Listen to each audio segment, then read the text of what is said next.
Ano? Ngayon masasabi ninyo mga haters ko? Nakita ninyo ba ang ginawa ko kay Yang?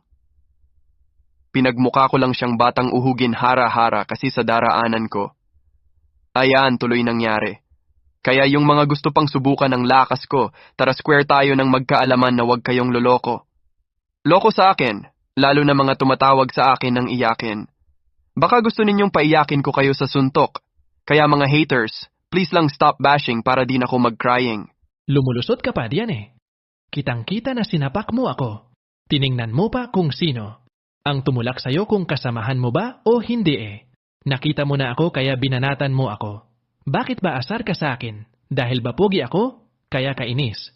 Or crush mo ako? Well, di kita type ayoko sa yakin.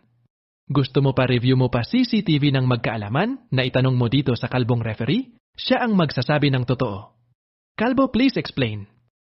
Tumahan ka na, Eram, wag ka nang lumusot pa. Huli, pero hindi kulong. Huli. Pero multa ang ipapataw sa'yo, napakaasar, talo ka talaga sa basketball, masyadong mainitin ang ulo mo, ako nga dapat ang mainitin ang ulo kasi mababa ang araw. Talagang totoo ang survey na pangalawa ka sa most hated PBA player, pinaglihi ka yata sa sibuyas.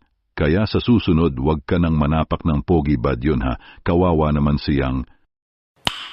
Nice.